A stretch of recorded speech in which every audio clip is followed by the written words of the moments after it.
तुम्हें क्या लगता है किसे मरना चाहिए? विनी दहशत से कांप उठी। वो छटपटाने लगी, चीख चीख कर आसपास के लोगों से मदद मांगने लगी।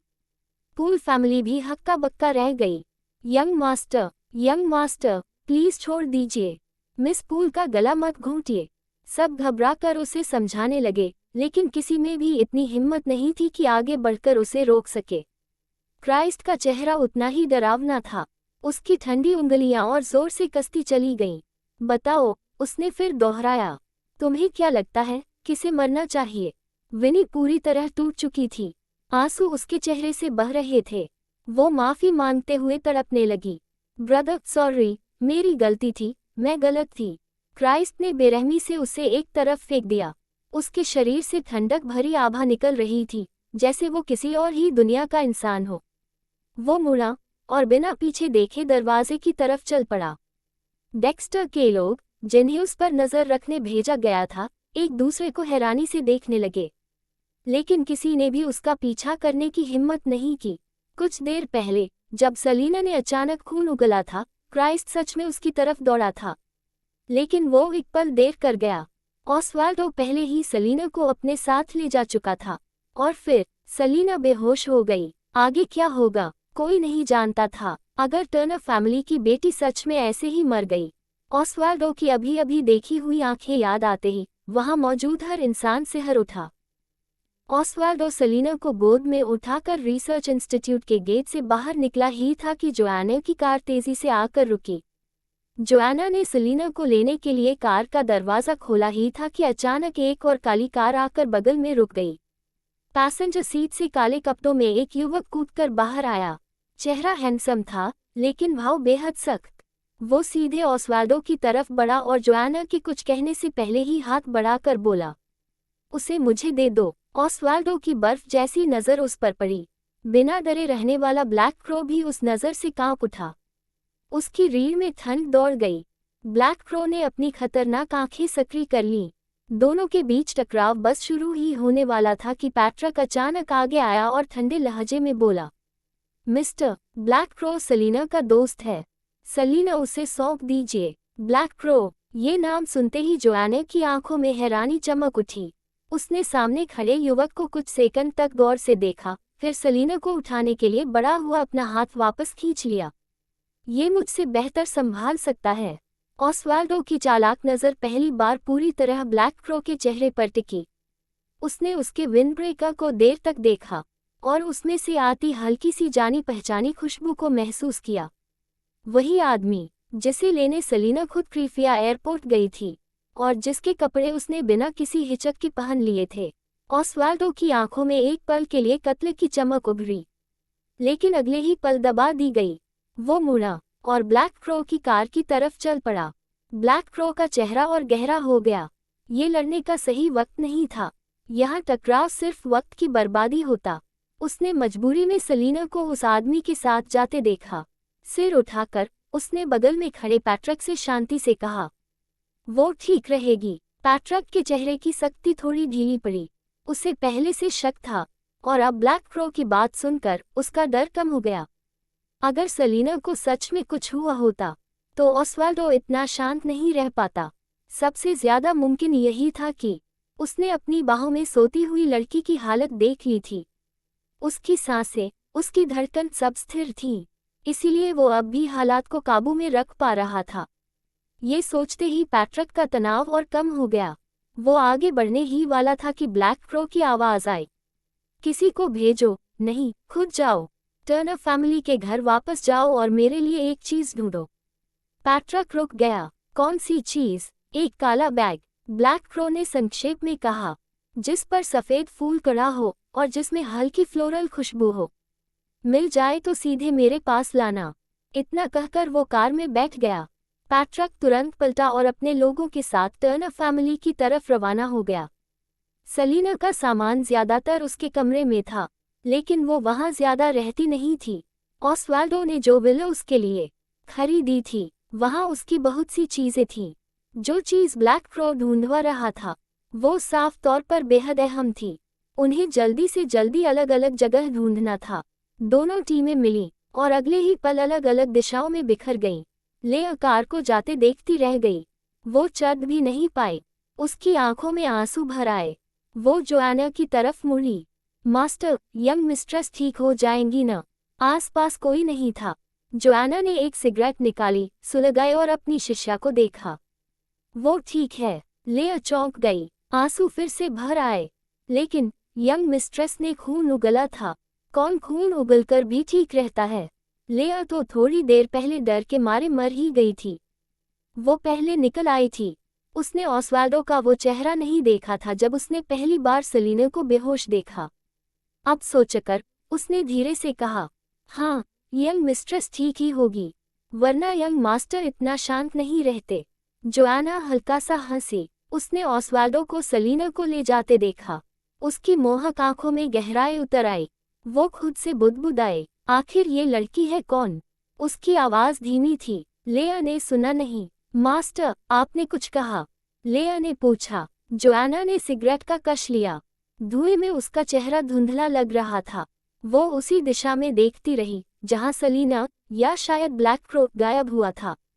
आलस भरे लहजे में बोली, मैं ये सोच रही हूँ, क्या तुम्हें पता है तुम्हारी यंग मिस्ट्रेस ने इतने सारे खास दोस्त कहाँ बनाए? उस आदमी के रहते जहर की दुनिया में कोई भी सेलिना को नुकसान नहीं पहुंचा सकता। आज सेलिना ने जो खून उगला, शायद किसी ने उसे नुकसान पहुंचाने की कोशिश की थी, लेकिन वार उल्टा उसी पर पड़ गया। सेलिना के लिए आज का ये खून उगलना उसकी जान बचाने जैसा था। कोई और होता तो चुपचाप मर गया होता। कैलम की बेटी जोआना की आंखों में कुछ चमका, लेकिन लेआ को सोचने का वक्त नहीं मिला। उसने सिर हिलाया। मुझे नहीं पता, लेकिन मैडम बहुत पावरफुल हैं। वो कई पावरफुल लोगों को जानती हैं। लेआ को नहीं पता था सेलिना किस किस से मिली है, लेकिन आज उसने अपनी आंखों से आए देखा था। अपने मालिक के अलावा शायद सेलिना ही एकमात्र थी जिसे आए इतनी शिद्दत से प्रोटेक्ट करता था। लेकिन ये बात उसने जोआना को नहीं बताई। सेलिना के पास रहते हुए लेआ जानती थी क्या कहा जा सकता है और क्या नहीं। कई बातें ऐसी थीं जो सेलिना जानती थी और शायद ऑस्वाल्डो भी नहीं। जोआना मुस्कुराए और अपनी ऊंची हील्स की आवाज के साथ चल पड़ी। चलते चलते बड़बड़ाए, अगर पहले पता होता कि वो टर्नर फैमिली से जुड़ा है तो मैं यहाँ आने का टाइम ही वेस्ट नहीं करती।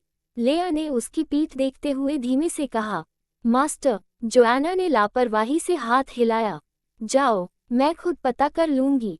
बारिश की टप टप की आवाज के बीच सेलिना ने आंखें खोली। दिमाग अभी भी थोड़ा धुंधला था। अचानक किसी ने पर्दे हटा दिए। बारिश से धुली ताज़ी हवा और हल्की सी रोशनी कमरे में भर गई। सेलिना ठंडी हवा को ठीक से महसूस भी नहीं कर पाई थी कि किसी ने उसे कंबल में लपेट लिया और अपनी बाहों में उठा लिया। उसने पलकें झपकाईं, सिर घुमाया और उस आदमी को देखा जिसकी बाहें कसकर उसके चारों तरफ लिपटी थीं। कुछ पल रुककर सेलिना मुस्कुराई। मैं ठीक हूँ। ऑस्वाल्डो उसे देर तक बिना पलक झपकाए देखता रहा।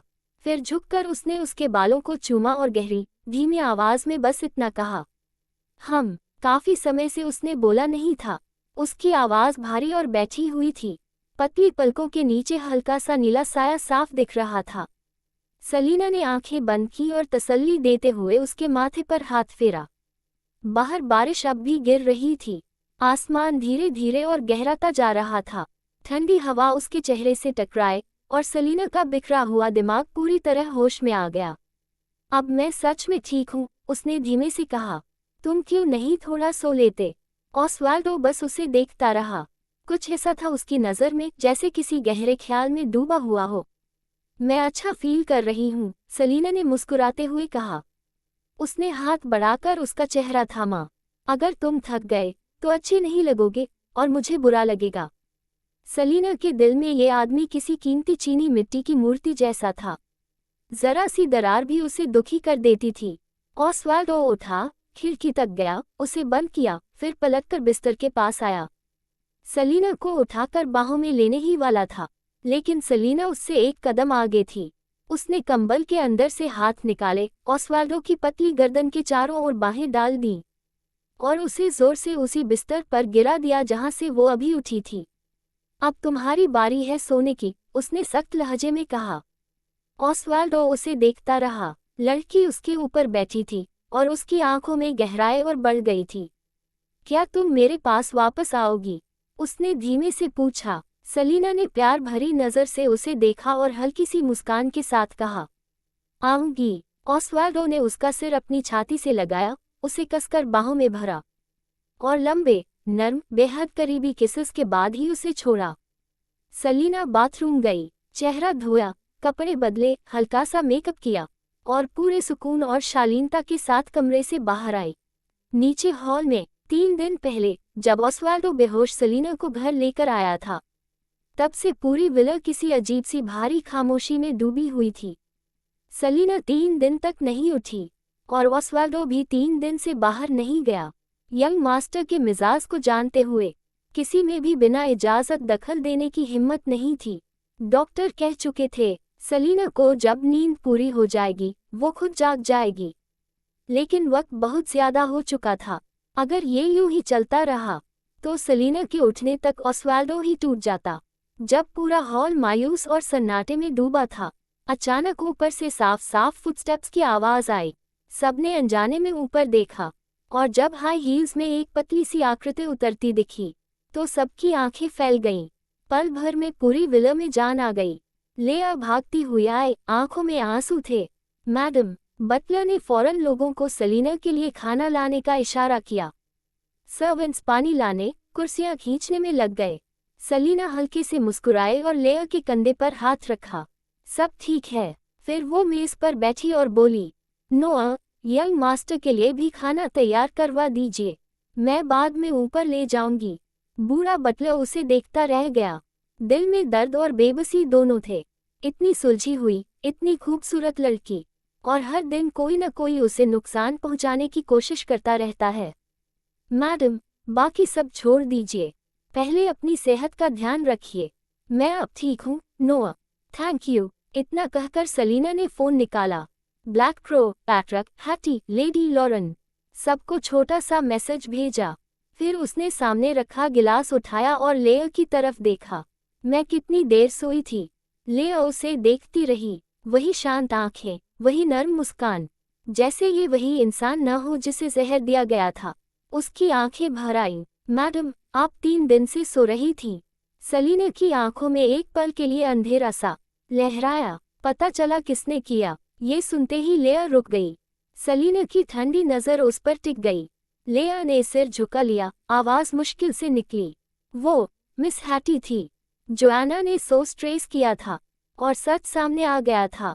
ये नतीजा सबके लिए शौक था, लेकिन सेलिना के चेहरे पर कोई हैरानी नहीं थी, बस शांत सा हम। लेआ घबराकर समझाने लगी, मैडम, मिस हैटी का आपको नुकसान पहुंचाने का इरादा नहीं था। जब आप बेहोश थीं, वो कई बार मिलने आईं। अगर यंग मास्टर इतना डरावना न होता तो वो रुकी रहती। सेलिना मुस्कुराए, खाली गिलास मेज पर रखा और सिर उठाया। मुझे पता है, बचपन से बनी आदत की वजह से सेलिना बाहर की चीजें बहुत कम छूती थी और गिने चुने लोग ही थे जो उसकी गार्ड के बिना उसके पास आ सकते थे। ऑस्वाल्डो, पैट्रिक और लेआ। एकमात्र लूपहोल थी हैटी। लेआ की सारी सफाइयां गले में अटक गईं। सेलिना के चेहरे को ध्यान से देखकर जब उसे यकीन हो गया कि सेलिना सच में हैटी को दोष नहीं दे रही, तो उसने राहत की सांस ली। दोनों बहनों के बीच कोई दरार नहीं थी। ये देखकर लेआ का दिल हल्का हुआ, लेकिन उसकी आंखों में कत्ल की चमक थी। जहर लेडी नवेयर की रेलिक्स के साथ लाया गया था, जो आपके कमरे में रखी थी। वो एक बेहद रेयर मिक्स्ड पॉइजन था। डिटेल जांच के बिना पकड़ा ही नहीं जा सकता। सेलिना चुपचाप सुनती रही। लेआ ने होश खोने के बाद की पूरी बात हर डिटेल में उसे बताए। जब लेआ बोलकर खत्म हुई, सेलिना अपना खाना भी खत्म कर चुकी थी। उसने चम्मच रखा, नैपकिन से हाथ पोंछे, खड़ी हुई और बगल में रखी गर्म सूप की कटोरी उठाकर ऊपर की तरफ चल दी। सीढ़ियों के बीच में अचानक उसे कुछ याद आया। लेआ, उसने कहा, हैटी को मत बताना। लेआ वहीं खड़ी रह गई। कुछ देर बाद उसने बगल में खड़े बटलर को देखा। बटलर, लेडी को जहर दिया गया था। वो लगभग मर ही गई थी। उन्हें डर या दर्द महसूस नहीं हुआ। वो जितनी यंग लेडीज को जानती थी, उनमें से कोई नाखून टूटने पर भी आधा दिन रोती रहती थी। सेलिना, लेया ने उसे बस एक बार रोते देखा था। उसे कृपया छोड़ने वाली वो रात याद आ गई। ठंडी हवा, गहरी रात और सेलिना की सूनी आंखें। वो घुटन भरा एहसास लेया कभी दोबारा महसूस नहीं करना चाहती थी। बूढ़े बटलर की आंखों में गहरी ममता और दर्द था। उसने भारी सांस ली और चुपचाप आह भरी। हर किसी को दर्द या डर में चिल्लाने का हक लेकर पैदा नहीं किया जाता। नहीं, शायद सेलिना कभी रो भी सकती थी, बस वो हक बाद में जबरदस्ती उससे छीन लिया गया। बूढ़े बटलर ने अपनी दुनियादारी भरी आंखों से दया की हल्की सी झलक दिखाए और अचानक नरमी से मुस्कुरा दिया। यंग लेडी कह सकती है। लेया उसे हैरानी से देखने लगी। बटलर ने बच्ची के कंधे पर हाथ रखा और ऊपर सेलिना के कमरे की तरफ देखा। यंग मास्टर उसे कहने पर मजबूर कर देगा।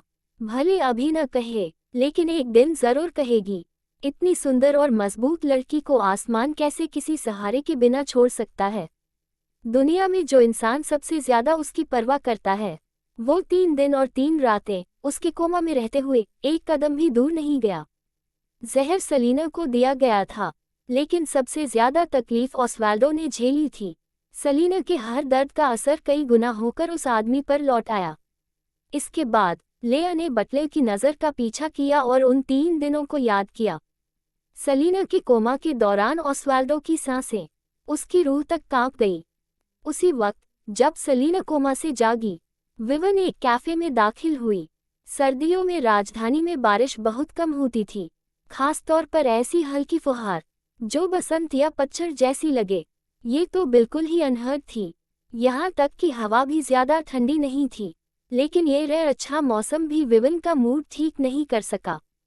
जब से सेलिना अजीब तरह से कोमा में गई थी, पूरी शॉ फैमिली में हड़कंप मचा हुआ था। वो चाहते जरूर थे कि सेलिना मर जाए, लेकिन शर्त ये थी कि स्केपगोट शॉ फैमिली न बने। मूड खराब होने के बावजूद विवन उस मैसेज के बाद मिलने आ गई, क्योंकि उस मैसेज का कंटेंट इतना टेम्पटिंग था कि वो मना नहीं कर पाई। कैफे बिल्कुल खाली था। विवन के अंदर घुसते ही एक वेटर आगे आया। Miss Shaw, please this way. Vivian ने हल्की सी स्नॉट की, कोट और बाल ठीक किए और हाई हील्स में वेटर के पीछे प्राइवेट रूम तक चली गई। अंदर कोई बैठा था, खिड़की के पास, बारिश सुनता हुआ। विवन ने जैसे ही उस फिगर को देखा, उसके चेहरे पर पहले हैरानी आई, फिर साफ नफरत। तुम? औरत ने सिर घुमाया। उसके चेहरे पर शालीन, समझदार मुस्कान थी। Miss Shaw, please sit. Vivian ने आंखें संकरी की। मैसेज तुमने भेजा था? औरत ने सिर हिलाया। हाँ। विवन ने तिरस्कार से उसे देखा और पलटकर बाहर जाने लगी। औरत ने आराम से कॉफी हिलाई। लाल होंठ हल्के से मुड़े। मिस शॉ, क्या आप एंडरसन फैमिली की लेडी नहीं बनना चाहती? दरवाजे पर विवन का हाथ अचानक रुक गया। औरत बोलती रही, मिस शॉ, क्या आप सच में उस आदमी को छोड़ देना चाहती हैं जिसे आपने 10 साल से प्यार किया, और उसे किसी और को सौंप दें? विवन की उंगलियां कस गईं। आखिरकार वो पलटी, बैग को बदतमीजी से टेबल पर फेंका, सामने बैठी और ठंडी चेतावनी दी, जो भी अब बोलोगी वो मुझे सैटिस्फाई करना चाहिए, वरना पछताओगी। औरत को गुस्सा नहीं आया। वो मुस्कुराई। मैंने वो मैसेज इसलिए भेजा क्योंकि मुझे पूरा भरोसा है मैं मिस शॉ को वो दिला सकती हूँ जो वो चाहती हैं।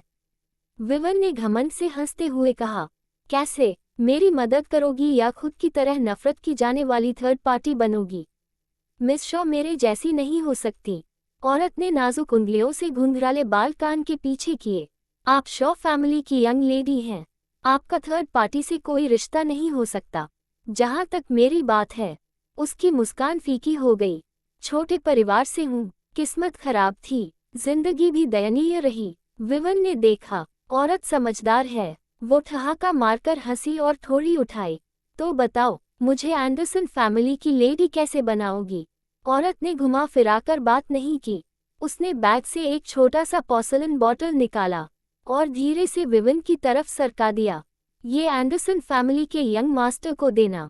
खुद यकीन करना कि वो इसे खा ले, फिर उसके पास रहना। जब वो आंख खोले तो सबसे पहले तुम्हें देखे।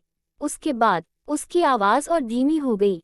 पूरी जिंदगी वो सिर्फ तुमसे प्यार करेगा, तुम्हारे लिए डिवोटेड रहेगा। विवन उस काले साधारण से बॉटल को घूरती रह गई। अचानक उसकी रूह कांप गई। ये क्या है? विवन ऑस्वाल्डो को चाहती थी, लेकिन वो पूरी तरह बेवकूफ नहीं थी। अगर इस औरत ने ऑस्वाल्डो को नुकसान पहुंचाने के लिए उसे इस्तेमाल किया, तो शॉ फैमिली तबाह हो जाती। ये एक मेडिसिन है। औरत की आवाज हल्की थी। उसकी आंखों में शांति थी या कुछ और? कहना मुश्किल था। मिस शॉ, आप निश्चिंत रहिए। मेरी स्किल्स चाहे कितनी भी बेहतरीन हो, आखिरकार मैं एक कमजोर औरत हूँ। एंडरसन फैमिली से दुश्मनी मोल लेने की हैसियत नहीं रखती, और अगर आप अपना गोल हासिल न कर पाईं, तो आप मेरे पास वापस आ सकती हैं। विवन हिचकिचाए। ये तर्क उसके पास काटने को कुछ नहीं छोड़ते थे। उसकी नज़र फिर उस बॉटल पर गई। बेकार सी दिखने वाली चीज, लेकिन उसमें कोई घातक अट्रैक्शन था। विवन का दिल तेज धड़कने लगा। क्या ये सच में काम करेगा? दवा से किसी आदमी का दिल बदल देना सोचने में ही अजीब लगता था। औरत की आंखें अचानक अजीब हो गईं। उसने विवन को देखा और धीरे से कहा, क्यों नहीं करेगा? उसकी नज़र थोड़ी खोई हुई थी, जैसे किसी पुरानी याद में डूबी हो। इस दुनिया में कोई भी लव ऐसा नहीं जिसे छीना न जा सके, चाहे सुंदरता हो, ताकत हो, दौलत हो या कोई और तरीका। कोई न कोई रास्ता हमेशा होता है। हमें बस उस आदमी को पाना है जिसे हम प्यार करते हैं। इसमें गलत क्या है? अगर वो आदमी तुम्हारा हो जाए, तुमसे प्यार करे, तुम्हें चाहे, तुमसे शादी करे और जिंदगी भर तुम्हारे साथ रहे, तो अफवाहों की क्या औकात?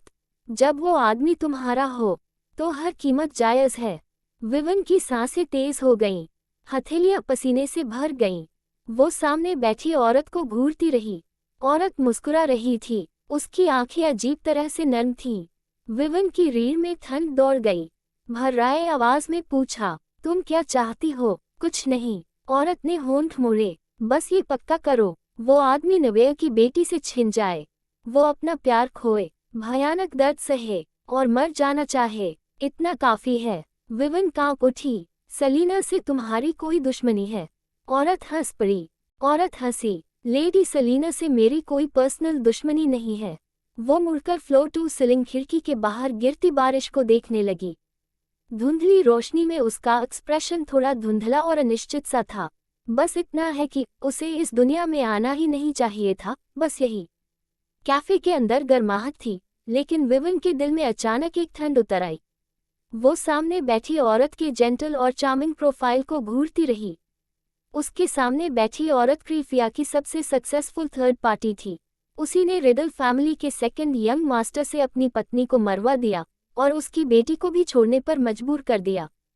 हालांकि रिडल फैमिली की ऑफिशियल अनाउंसमेंट यही थी कि उनकी सेकंड यंग मिस्ट्रेस अचानक गंभीर बीमारी से मर गई, लेकिन ऐसे प्रेस्टिजियस परिवारों के अंदर की सच्चाई कौन नहीं समझता।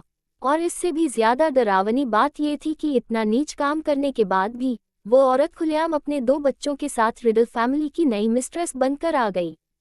पति का प्यार, यहाँ तक कि रिडल फैमिली के पुराने लोग भी सीक्रेटली उसकी तारीफ करते थे और उसी का पक्ष लेते नजर आते थे। अगर सलीना ने बीच में दखल न दिया होता, तो रिडल फैमिली की असली यंग मिस्ट्रेस तो कब की जुवेनाइल डिटेंशन सेंटर में मर चुकी होती। बदनाम अफवाहों को छोड़ दें, तो उसके पास वो सब कुछ था जिसका सपना कोई भी औरत देख सकती है। हैप्पी फैमिली, पावर और वेल्थ। इतने डरावने तरीके किसी को भी सतर्क कर देने के लिए काफी थे। विवन ने अचानक अपना सारा तिरस्कार समेट लिया और मेज पर रखी उस दवा की शीशी को ऐसे देखने लगी जैसे किसी जादू में बंध गई हो। क्या सच में इस औरत के पास ऐसा कोई खास तरीका था जिससे उसने आज ये सब हासिल किया? मैनी की मुस्कान नर्म और मोहक थी। वो विवन की नाजुक उंगलियों को देखते हुए हल्की से मुस्कुराई।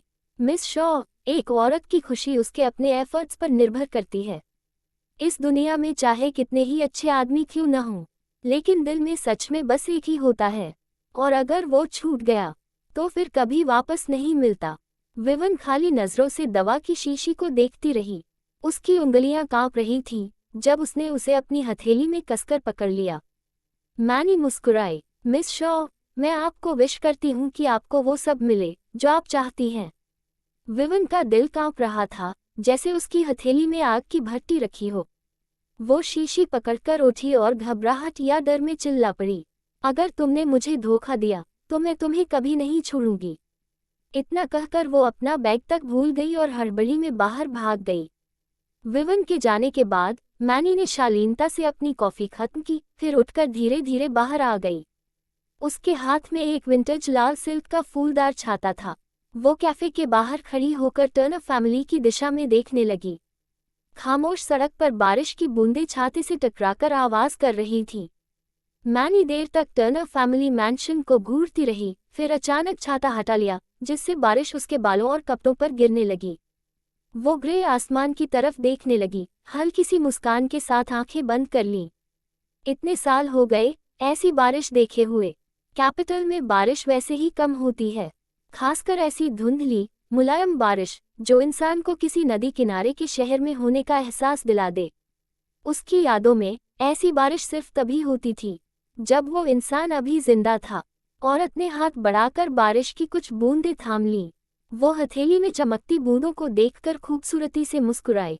तुम्हारी बेटी मरते मरते बची, तुम्हें उसके लिए बुरा लगा। उसकी मुस्कान और गहरी हो गई।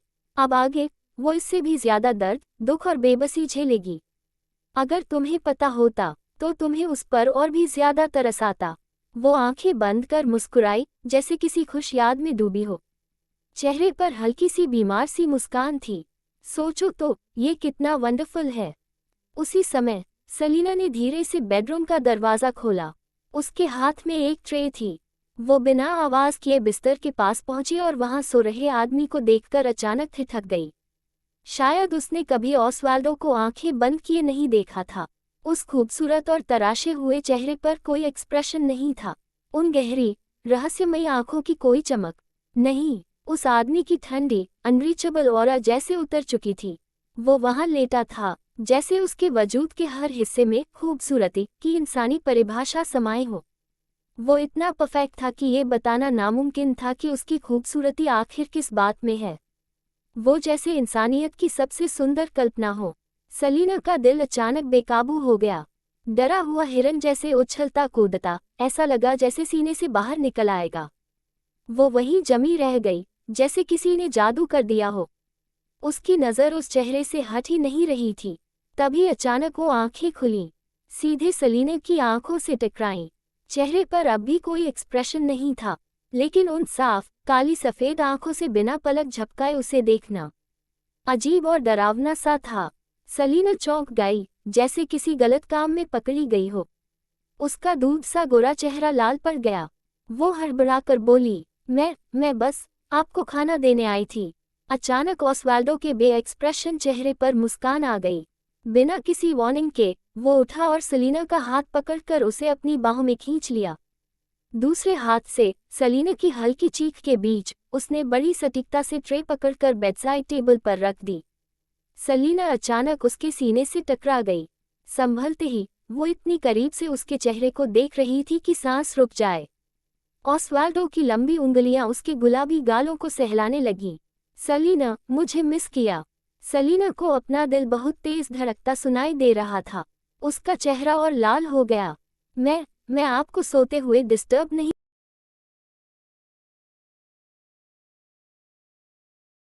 करता है। सलीना ने प्रॉमिस किया था मेरे साथ वापस आकर सोने का। सलीना की आंखों के कोने तक गुलाबी और नम हो गए। वो शर्म से नजरें घुमाने लगी, उसकी जलती हुई आंखों से मिलने से डरती हुई। पहले आप खाना खा लीजिए, फिर मैं आपके साथ सो जाऊंगी। उसकी हल्की सी कांपती आवाज सुनकर ऑसवाल्डो को वो बेहद क्यूट लगी। सलीना, क्या तुम्हें मुझसे कुछ कहना है? सलीना का दिल और तेज धड़कने लगा। वो माफी मांगना चाहती थी, लेकिन अचानक उसे याद आया उसने उसे सॉरी कहने से मना किया था। सलीना ने दोनों हाथों से उसकी स्लीव पकड़ ली। चेहरा लाल था, लेकिन नजरें बेहद पक्की। ऑसवाल्डो, मेरी गलती थी। ऑसवाल्डो उलझन में उसे देखने लगा, जैसे समझ नहीं पा रहा हो। सलीना की आवाज में गिल्ट भी था और हिम्मत भी। मुझे एक नाइटमेयर आया था और मैंने उसे रियलिटी समझ लिया और आपको गलत इल्जाम दे दिया। और जिस आदमी पर उसने ऐसा इल्जाम लगाया, उसने कुछ भी पूछे बिना सब अपने ऊपर ले लिया।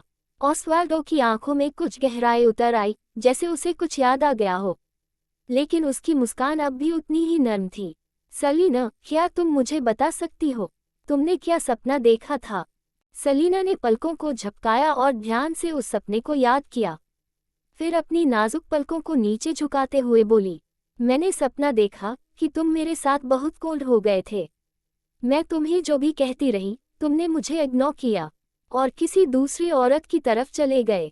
ऑस्वाल्डो की आंखें उसी पल मौत जैसी ठंडी हो गईं।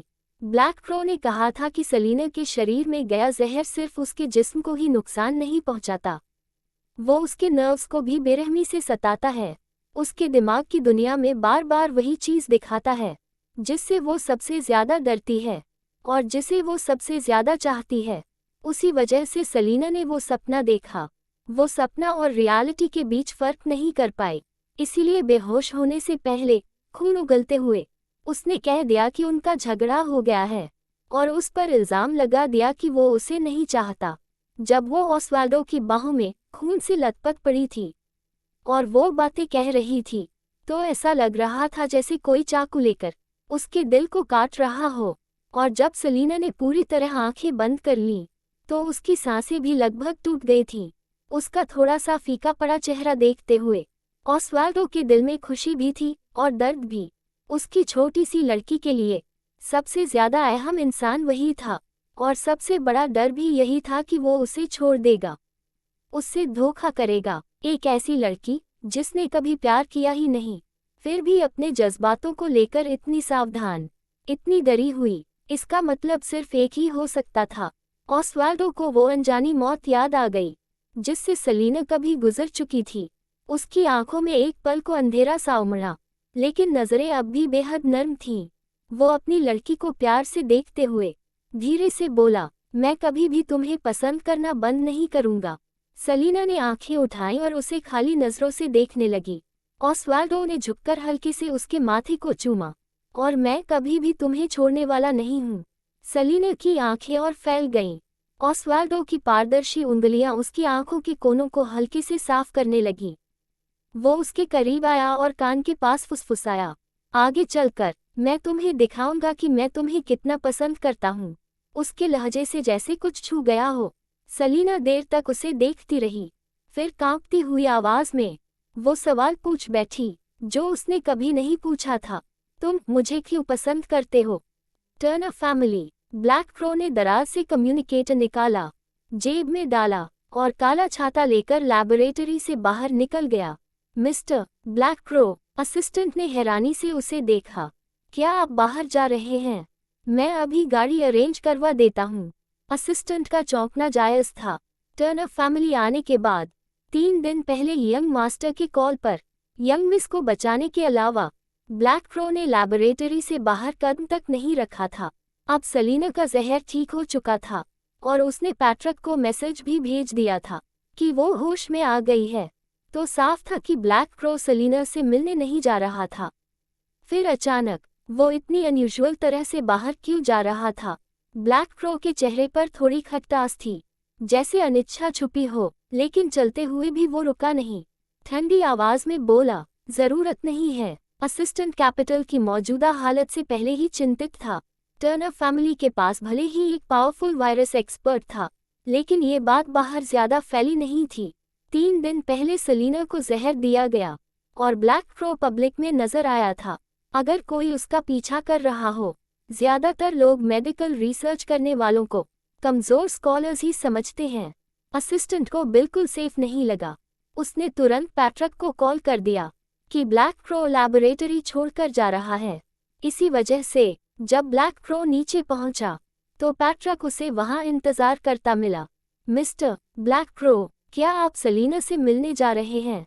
सलीना की वजह से ब्लैक क्रो पैट्रिक के साथ थोड़ा ज्यादा पेशेंस रखता था। नहीं, इतना कहकर वो सीधे बाहर निकल गया।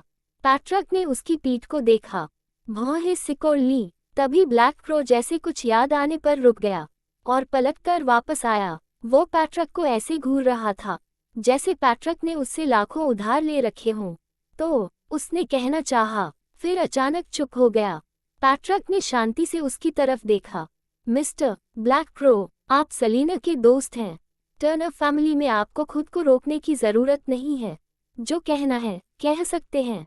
ब्लैक क्रो साफ तौर पर अनहैप्पी था, फिर भी खट्टी सूरत के साथ बोला, मुझे किसी को लेने जाना है। वो कुछ समय टर्नर फैमिली में रहेगा। उसके लिए एक रूम प्रिपेयर कर दीजिए। पैट्रिक की आंखों में कुछ हल्का सा भाव उभरा, लेकिन उसने बिना सवाल किए हाँ कर दी। ब्लैक क्रो आगे बोलता रहा, वो न तो मेरे बहुत करीब हो, न बहुत दूर, मेरे सामने भी नहीं, मेरे पीछे भी नहीं, और किसी भी हाल में मेरे ऊपर वाले फ्लो पर नहीं। नीचे का लोकेशन बेस्ट रहेगा। पैट्रिक ने सारी कंडीशंस सुनी और आखिर में सिर हिला दिया, नो प्रॉब्लम। जब ब्लैक क्रो दोबारा मुड़कर जाने लगा तो अचानक बारिश की आवाज के बीच उसकी एक लाइन गूंज उठी, ऐसी कि लगा जैसे भ्रम हो। उसके रूम की सारी चीजें मेरी स्पेसिफिकेशंस के हिसाब से हों, और याद रखना सब कुछ वाइट होना चाहिए। पैट्रिक देर तक उसी दिशा को देखता रहा जहां ब्लैक क्रो चला गया था। उसकी आंखों में गहरी सोच उतर आई। उसी समय रिडल्स बिल्डिंग में हैटी जूते बदल रही थी, सेलिना से मिलने जाने के लिए। जैसे ही उसने दरवाज़ा खोला, लियोन अचानक सामने आ गया। तुम अभी उससे मिलने नहीं जा सकती। हैटी ने आर्म्स क्रॉस करते हुए लियोन को देखा। चेहरा सीरियस था, आवाज़ में नाराज़गी। ब्रदर, सेलिना होश में आ गई है। मैं उससे मिलने क्यों नहीं जा सकती? लियोन ने उसकी मासूम शक्ल को ठंडी नज़रों से देखा।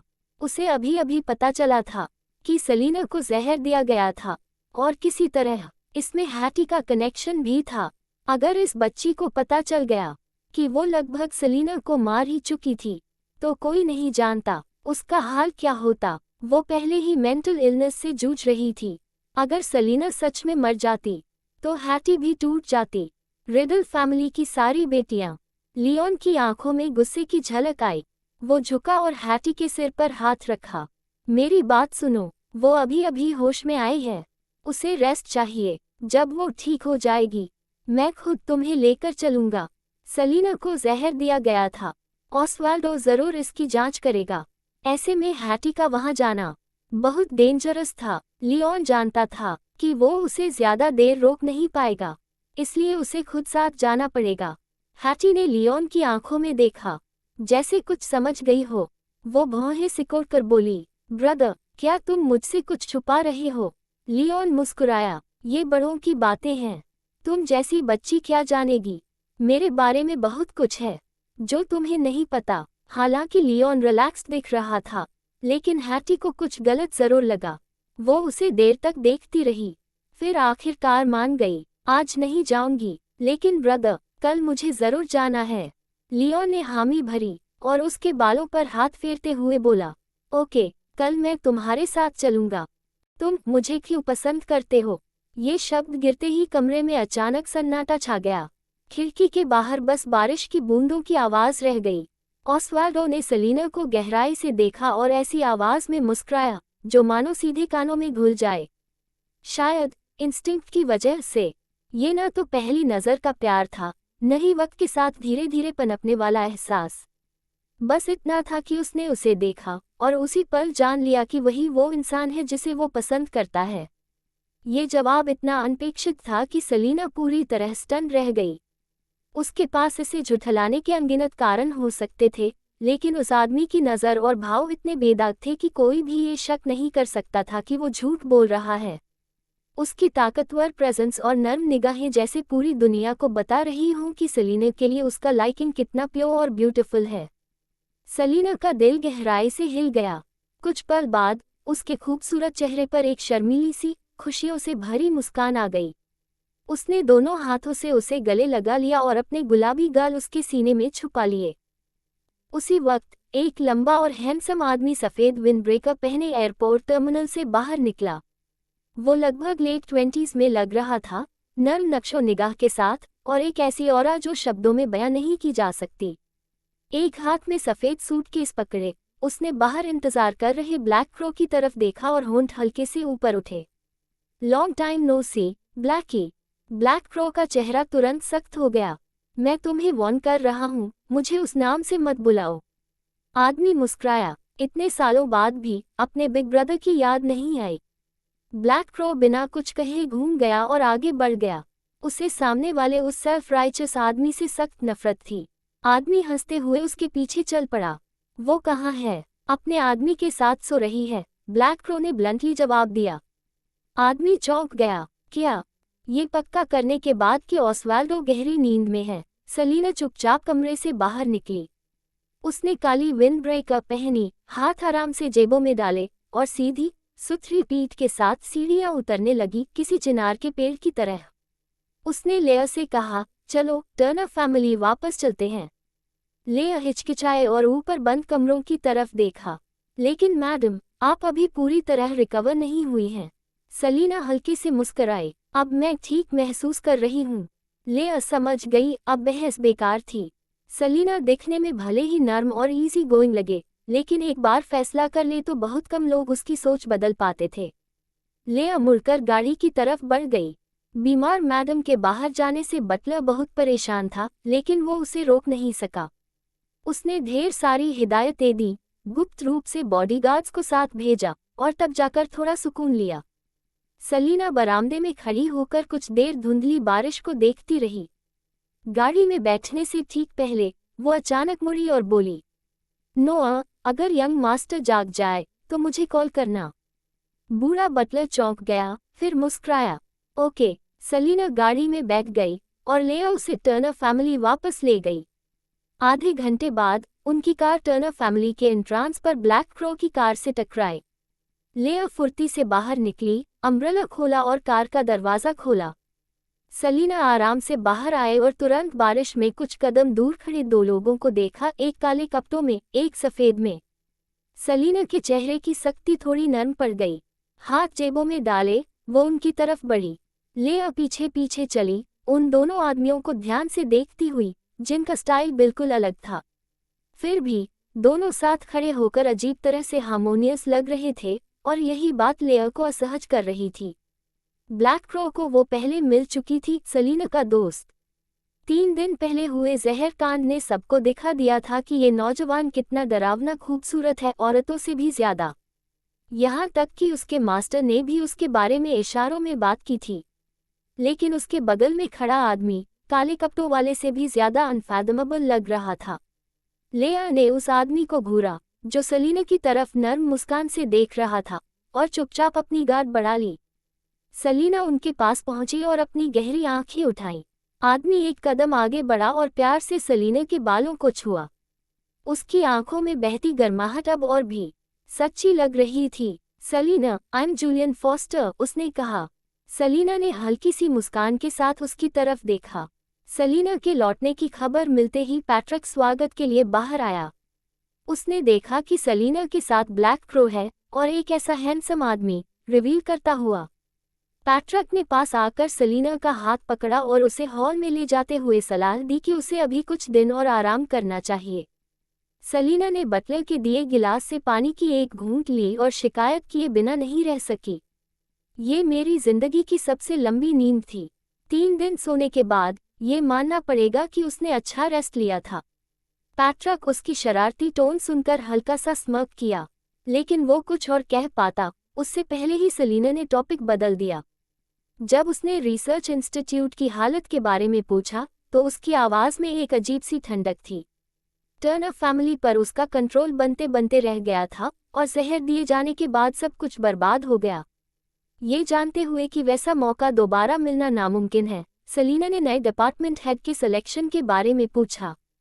पैट्रिक ने बताया कि सेलिना के बेहोश होते ही शॉ फैमिली और पूल फैमिली वहां से निकल गए थे, और हाल ही में रिसर्च इंस्टीट्यूट ने एक नया स्टेटमेंट जारी किया था। साइंस डिपार्टमेंट का हेड बदल दिया गया है और नया हेड अगले 1 महीने में चुना जाएगा।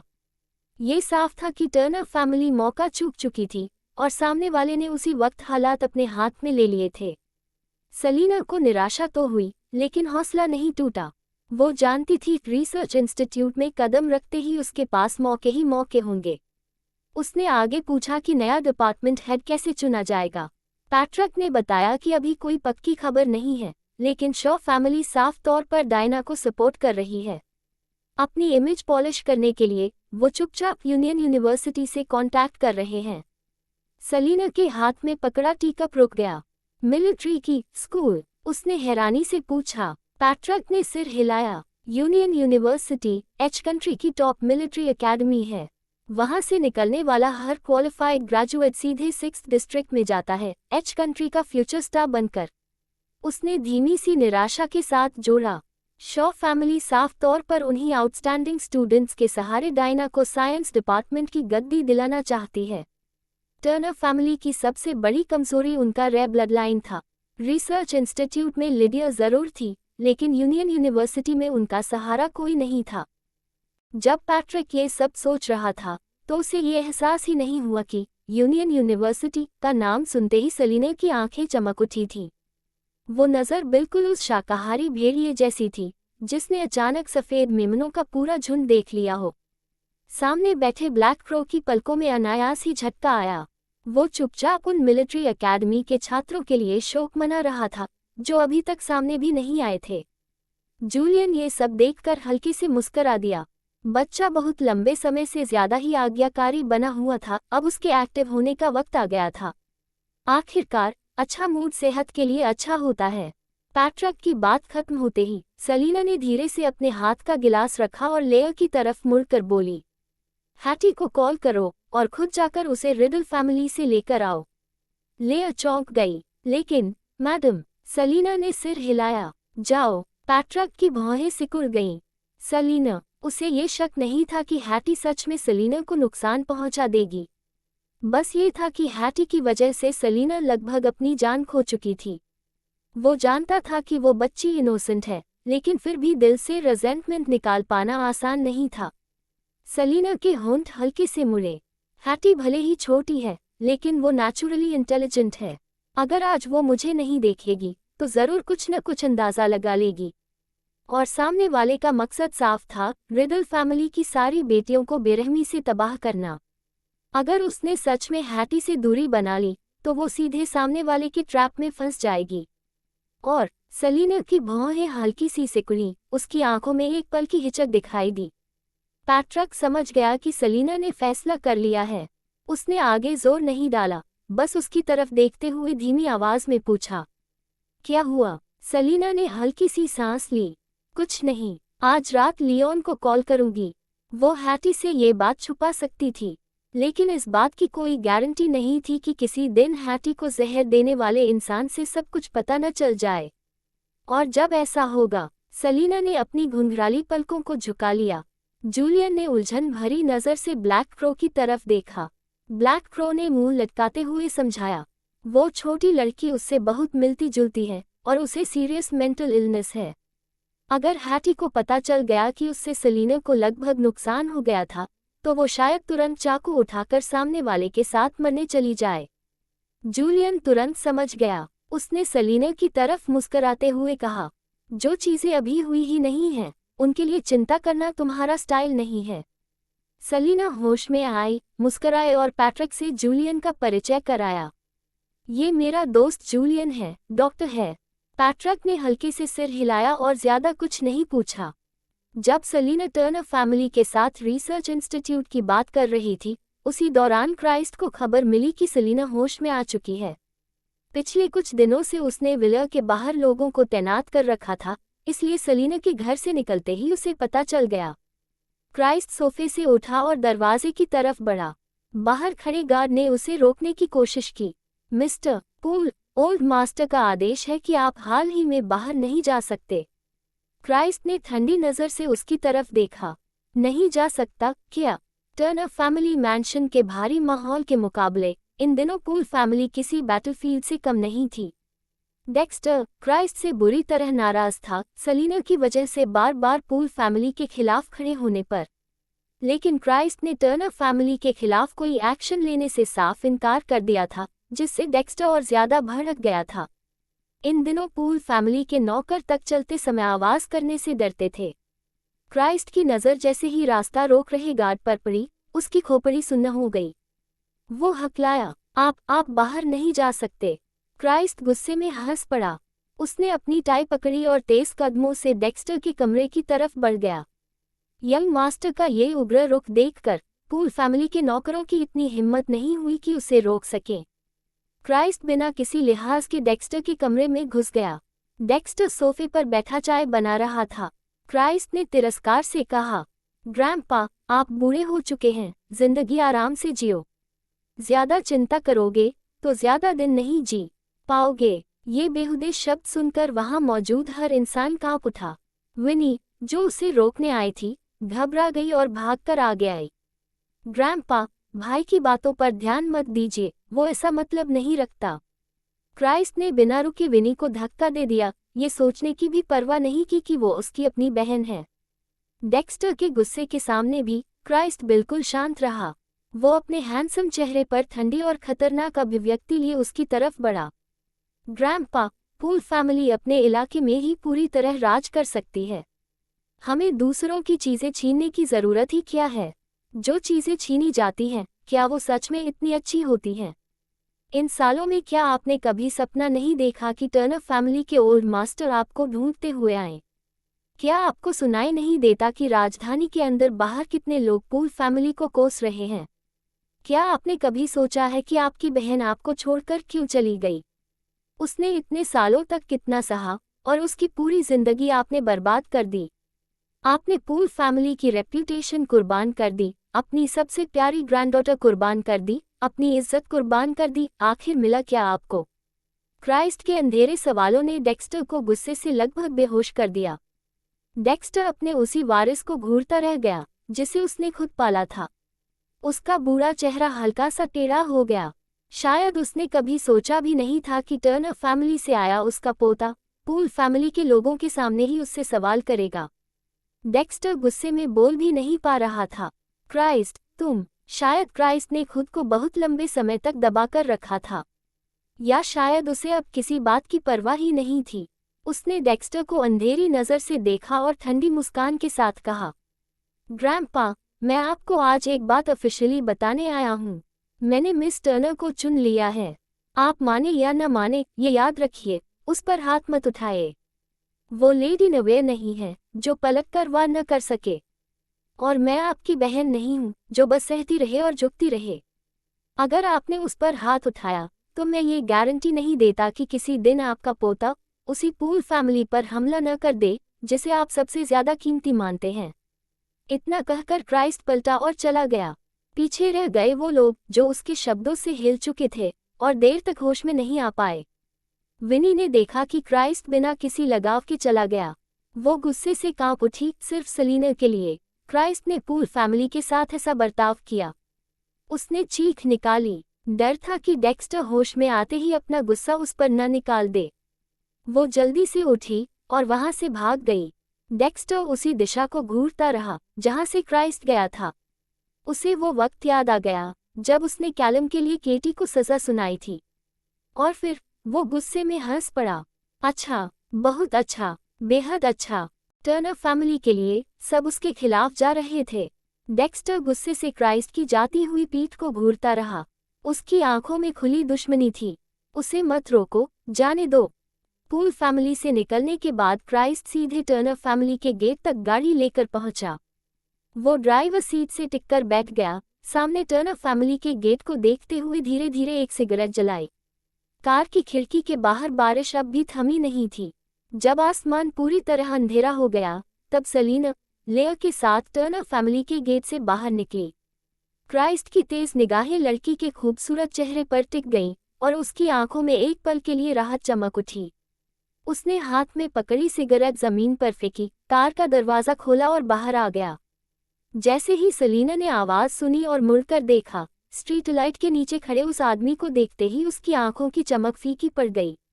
लेया ने भौहें सिकोड़ ली और इंस्टिंक्टिवली सलीना के सामने खड़ी हो गई। सलीना ने लेया के कंधे पर हल्के से हाथ रखा और उसके पीछे से निकलकर आ गई। क्राइस्ट को देखते हुए उसकी आवाज में कोई खास भावना नहीं थी। मिस्टर पूल, इतनी रात को टर्नर फैमिली से मिलने आने की क्या वजह है? क्राइस्ट की गहरी नज़र सलीना के चेहरे पर जमी रही।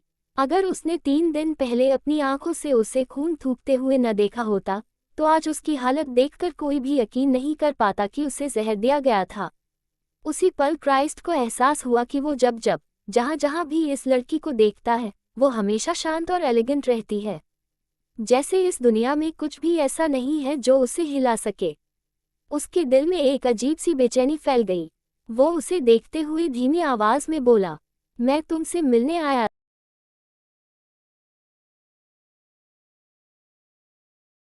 काफी देर हो चुकी है। टर्नर फैमिली के होस्ट आराम करने जा चुके हैं और मिस्टर पूल को भी वापस जाना चाहिए। इतना कहकर सलीना मुड़ने ही वाली थी कि क्राइस्ट ने अचानक उसका नाम पुकारा। सलीना। सलीना ने हल्का सा सिर घुमाया। उसकी आंखों में शालीन दूरी थी। क्राइस्ट कार के दरवाजे से टिक गया। अंधेरे में उसका भाव छुपा हुआ था, लेकिन उसकी काली आंखें सलीना पर जमी थीं। अगर मैं वो सब कुछ जो पूल फैमिली ने टर्नर फैमिली से लिया है तुम्हें लौटा दूं तो क्या तुम। वो अपनी बात पूरी भी नहीं कर पाया था कि सलीना ने उसे बीच में ही रोक दिया। नो। क्राइस्ट की आंखें पल भर में और गहरी हो गईं। सलीना ने महसूस किया कि दो नजरें उस पर टिकी हैं, उनमें दबी हुई, जलती और उदास भावनाएं थीं। उसने अनजाने में नजर थोड़ा हटा ली। पहले उसे हमेशा लगता था कि क्राइस्ट बस ऑस्वाल्डो से टक्कर लेने के लिए उसके करीब आ रहा है। लेकिन अब, जब वो ऑस्वाल्डो के दिल की मंशा समझ चुकी थी, सलीना को ऐसा नहीं लगता था। अगर क्राइस्ट का मकसद सिर्फ ऑस्वाल्डो से मुकाबला करना होता, तो वो टर्नर फैमिली को लगातार परेशान करता, उसे मुश्किल में डालता, ऑस्वाल्डो का खुलकर विरोध करता, बार बार उसकी मदद नहीं करता। इस आदमी की नज़रें कुछ हद तक वैसी ही थी जैसी ऑस्वाल्डो की। फर्क सिर्फ इतना था कि ऑस्वाल्डो उसे देखता था और क्राइस्ट उस छोटी लड़की को देख रहा था, जिससे उसका कभी रिश्ता रहा था और जिसे उसने ठेस पहुंचाई थी।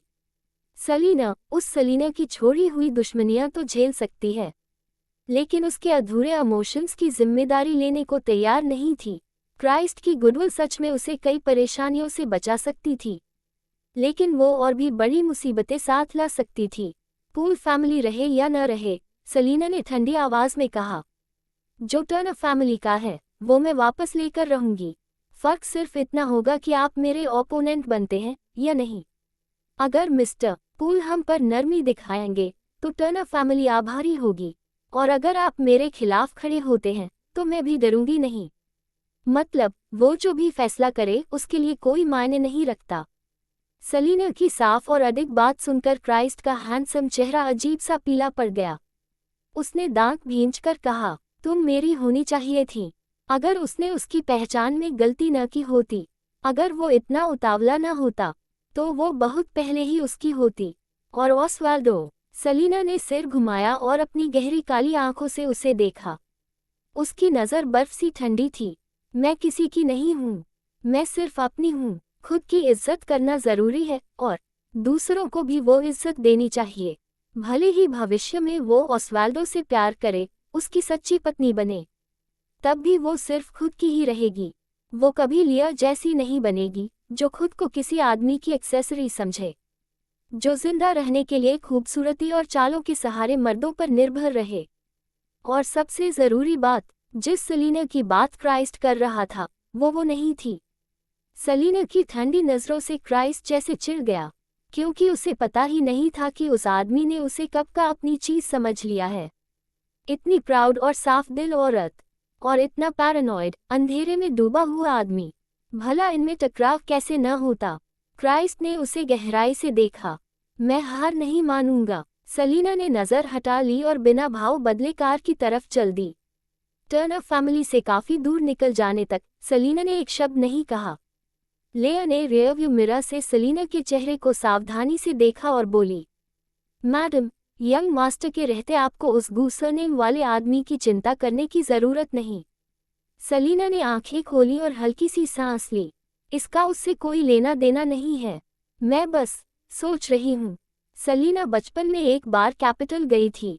अगर कार्नेलियन का रिश्ता क्राइस्ट से न होता, तो शायद सलीना को ये बात कभी याद ही न आती, क्योंकि उस वक्त की उसकी यादें बिल्कुल खाली थीं। उसे याद नहीं था कि वो कैपिटल क्यों गई थी, और वहां पहुंचने के बाद वो किन किन लोगों से मिली, सब भूल चुकी थी। उसके पास बस एक धुंधली सी याद थी कि उसी कैपिटल में उसकी मुलाकात क्राइस्ट से हुई थी।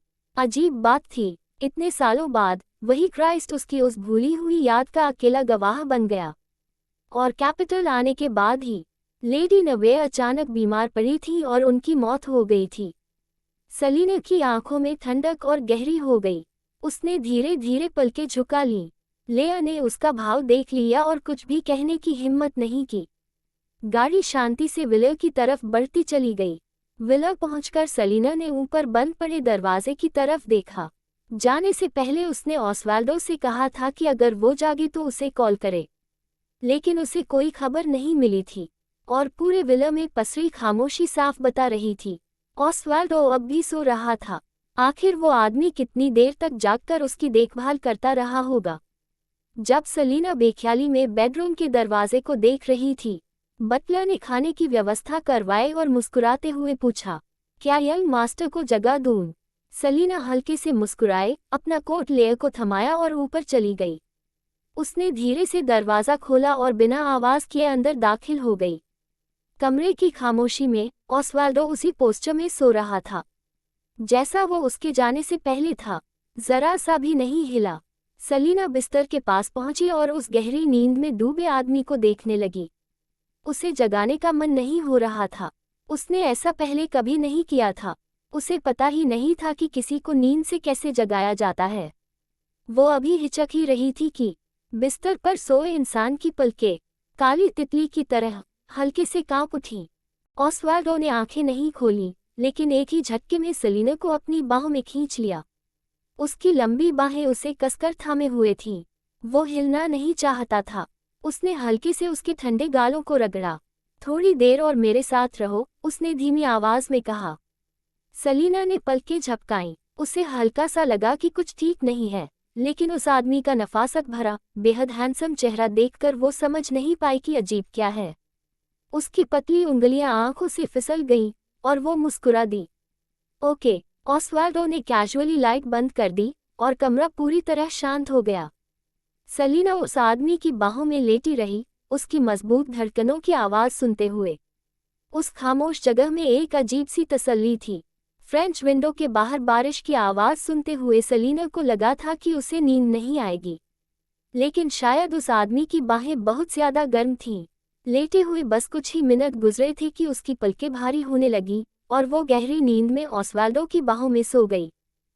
नीचे हॉल में विला के लोग काफी देर तक इंतजार करते रहे, लेकिन ऑस्वाल्डो और सेलिना नीचे नहीं आए।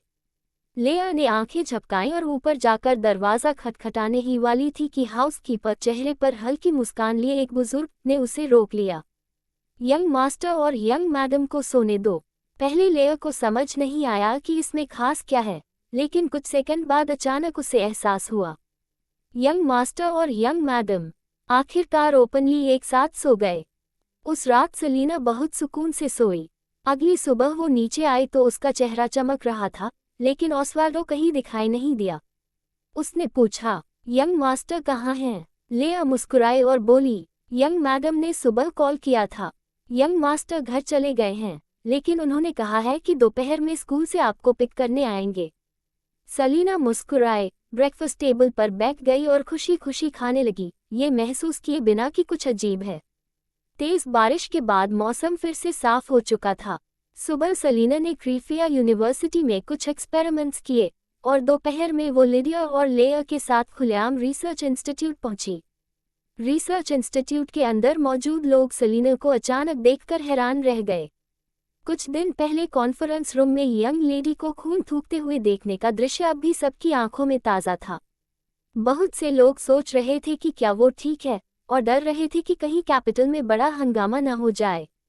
अब जब सेलिना पूरी तरह सुरक्षित सामने खड़ी थी, तो बड़ी फैमिलीज द्वारा पाले गए उन टैलेंट्स ने मन ही मन राहत की सांस ली। लेकिन सेलिना को देखने की उनकी नज़रें कुछ ज़्यादा ही कॉम्प्लेक्स थीं। अगर सेलिना सच में मर गई होती। सेलिना उन अजीब नज़रों से बेखबर डीन्स बिल्डिंग की तरफ बढ़ गई। हेनरी को सेलिना के गेट पर पहुंचते ही खबर मिल गई थी। सेलिना का नुकसान न सहने वाला स्वभाव सबके दिमाग में गहराई से बैठा हुआ था, और जब वो अनकॉन्शियस थी, तब रिसर्च इंस्टीट्यूट ने चीटिंग इंसिडेंट का फॉलोअप खुद ही तय कर लिया था। सबको यही उम्मीद थी कि सेलिना यहाँ हिसाब बराबर करने आई है। इसी वजह से जब सेलिना डीन्स बिल्डिंग की ओर बढ़ रही थी, इंस्टीट्यूट के कई सीनियर लोग पहले से ही अलर्ट हो चुके थे। लेकिन रास्ते में थोड़ा सा मोड़ा गया, जब अचानक साइंटिस्ट्स का एक ग्रुप सामने आकर सेलिना का रास्ता रोक लेता है। मिस्टर न, क्या आप अब ठीक हैं? मिस्टर न, आपकी तबीयत कैसी है? सलीना ने भौहें उठाई और उन बूढ़े साइंटिस्ट्स की तरफ तिरछी मुस्कान के साथ देखा जो उसे घूर रहे थे। जब मैं बेहोश थी तब रिसर्च इंस्टीट्यूट ने खुलेआम उन शेडी ओल्ड गाइज को प्रोटेक्ट किया। आपको क्या लगता है मैं कैसा महसूस कर रही हूँ? साइंटिस्ट्स का ग्रुप चुप हो गया। तो वाकई वो जवाब मांगने ही आई थी। 3 दिन पहले सलीना ने अपनी फिजिक्स एबिलिटी सबके सामने रख दी थी। उसके बाद रिसर्च इंस्टीट्यूट के लगभग सारे साइंटिस्ट्स पागल हो गए थे उसकी बैकग्राउंड खंगालने में। वो जानना चाहते थे कि क्या वो किसी ओल्ड मास्टर की डिसाइपल है। इस प्रोसेस में उन्होंने सलीना के पास्ट के कुछ हीरोइक डीड्स भी देख लिए थे। सलीना की लड़ने और लोगों को दबाने की काबिलियत देखकर साइंटिस्ट चुपचाप रास्ता छोड़ने लगे। सलीना उनकी दयनीय नज़रों को झेलती हुई बिल्डिंग की ओर बढ़ी। वो वहीं खड़े रहकर उसके इम्पोजिंग अंदाज में सीढ़ियां चढ़ने को देखते रहे। कुछ ज्यादा रेस्पेक्टेड साइंटिस्ट्स ने एक दूसरे की तरफ देखा और उसके पीछे पीछे चल पड़े। भले ही ये लड़की इम्पल्सिव थी लेकिन जिम्मेदार भी थी। अब जब वो रिसर्च इंस्टीट्यूट में आ चुकी थी तो उसे काम जरूर सौंपा जाएगा। क्या पता किस्मत अच्छी रही तो उसे उनके डिपार्टमेंट में भेज दिया जाए, और अगर किस्मत साथ न दे तो कम से कम मौके पर मौजूद रहकर उसे अपने पक्ष में किया जा सकता है। ओल्ड साइंटिस्ट्स का एक ग्रुप सलीना के पीछे पीछे ऊपर चढ़ गया। कॉन्फ्रेंस रूम के अंदर हेनरी और बाकी लोग हालात सुनकर और भी बेचैन हो गए थे। अगर सलीना सिर्फ इंस्टीट्यूट में आकर हंगामा करने वाली होती तो बात इतनी मुश्किल नहीं होती, लेकिन असली समस्या ये थी कि वो सच में बहुत केपेबल थी। सिर्फ टैलेंटेड ही नहीं बल्कि खतरनाक हद तक फॉर्मिडेबल। उसकी ताकत के साथ साथ ये भी सच था कि इंस्टीट्यूट उस पर कर्जदार था। कई वाइस डीन्स तो लगभग तय मान चुके थे कि भविष्य में उन्हें भारी कीमत चुकानी पड़ेगी। हेनरी मैं सीट पर बैठा हुआ था। उसके दिमाग में कल पूल फैमिली के साथ हुई घटनाएं घूम रही थीं और उसकी नज़र गहरी होती जा रही थी। डेक्स्टर ने आज सुबह उसे कॉल किया था और कुछ इंस्ट्रक्शंस दी थीं। हेनरी को याद आया कि सामने वाले ने उससे क्या करने को कहा था। उसकी आंखों में एक झलक रूथलेस सी चमक उठी। साथ ही उससे थोड़ा अफसोस भी हुआ। अपने प्रेजुडिस को एक तरफ रखें तो टर्नर फैमिली की मिस टर्नर वाकई आउटस्टैंडिंग थी। Looks, family background, talent, temperament, character, ऐसी औरत पूल फैमिली में शादी करके उसकी मिस्ट्रेस बनने के लिए बिल्कुल परफेक्ट थी। लेकिन उसकी बैकग्राउंड ने तय कर दिया था कि वो क्राइस्ट के साथ एक ही रास्ते पर नहीं चल सकती।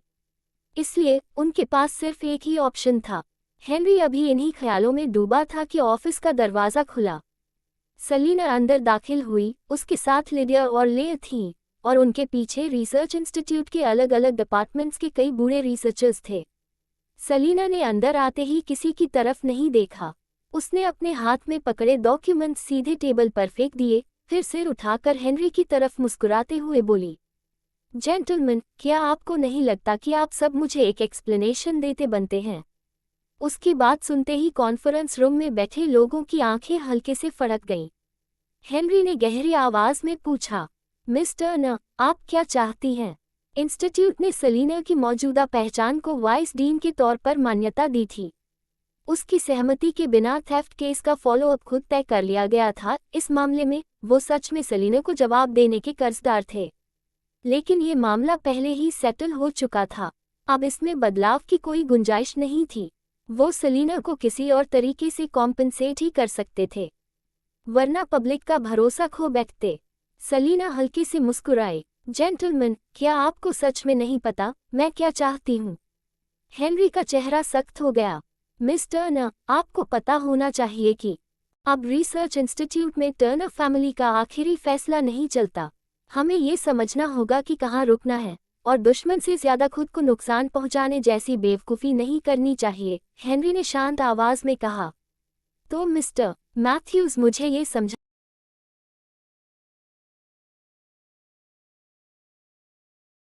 हेनरी ने इनकार नहीं किया। हम टर्नर फैमिली को उचित कॉम्पेंसेशन देंगे। उसकी उम्मीद के उलट सलीना ने सिर हिलाया। ओके। ऑफिस में अचानक सन्नाटा छा गया। किसी ने नहीं सोचा था कि वो इतनी आसानी से कॉम्प्रोमाइज़ कर लेगी। भले ही किसी को समझ न आ रहा हो कि सलीना के दिमाग में क्या चल रहा है, लेकिन थेफ्ट इंसिडेंट को छोड़ देने की उसकी विलिंगनेस इंस्टीट्यूट के लिए अच्छी खबर थी। हेनरी ने राहत की सांस ली।